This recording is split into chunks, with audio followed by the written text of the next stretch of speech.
Naku Nasrid, sa Los Angeles Lakers lilipat pagdating ng off-season.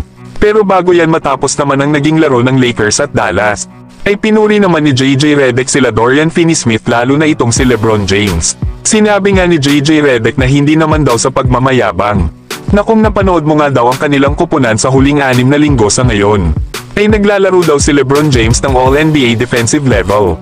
Lalo at hindi nga daw si LeBron nag-iimbak ng kanyang enerhiya, na naglalaro nga daw ito sa kanyang elite level pagdating sa depensa. Dagdag pa ni JJ Redick ay hindi nga daw nila maipapanalo ang laro kung si LeBron ay hindi nag-takeover. At hindi rin daw sila mananalo kung hindi daw sila nakagawa ng 3 importanteng mga plays down the stretch. Yan nga mga idol ang mga sinabi nitong si JJ Redick, na malaki ang papel na ginawa ni LeBron James kung bakit nanalo ang Lakers laban sa Dallas Mavericks, na kanina nga ay meron itong 27 points, 12 rebounds at 3 assists. At hindi lang yan dahil nakagawa si LeBron ng history sa laban nila sa Dallas Mavericks. Ayon kasi sa Stats Muse, ay nagawa na ni LeBron na malagpasan si Ray Allen para sa may most games na may total na 1,148, na may kasama nga itong 3-pointer.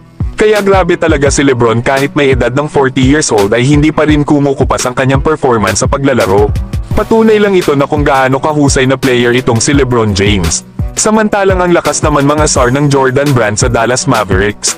Paano ba naman ay naglabas pa ito ng isang ads bago ang laban ng Lakers at Dallas? Pinapakita nga dito ang isang sports car na purple and gold na papalitan ng Dallas plate sa Los Angeles plate. Kaya ang astig talaga dito ng sasakyan ni Luka Doncic bagay na bagay sa kulay ng Los Angeles Lakers. Samantalang Lakers inaabangan na si Nasrid sa off-season. Lalo at ang reigning 6th Man of the Year ay inaasahan na mag-o-off out sa kanyang kontrata sa darating na summer at papasok na nga ito pagdating ng free agency. Kaya walang duda na Lakers ang nangunguna para makuha itong si Nasrid. Paano ba naman mga idol, alam naman natin na wala talagang legit na starting center ang Los Angeles Lakers. Napipilitin na nga lang sila dito kay Jackson Hayes, lalo at mas better itong player kesa kay Alex Len na nasa standard contract ng Lakers. Kaya kung kukunin man ng Lakers itong si Nasrid ay walang duda na papayag din ito sa magiging offer ng Lakers. Dahil panigurado na kapag napunta ito sa purple and gold ay ito ang magiging starting center ng kanilang kupunan. Na bagay nga ito sa mga pick and roll and pick and pop play kanalo ko LeBron at Austin Reeves.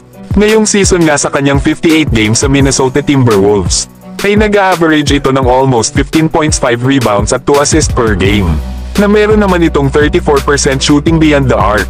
Kaya napakalaking upgrade ni Nasrid sa lineup ng Lakers kapag napunta ito dito sa summer. Lalo at hindi nga lang ito malakas pagdating sa ilalim dahil mahusay din itong 3-point shooter.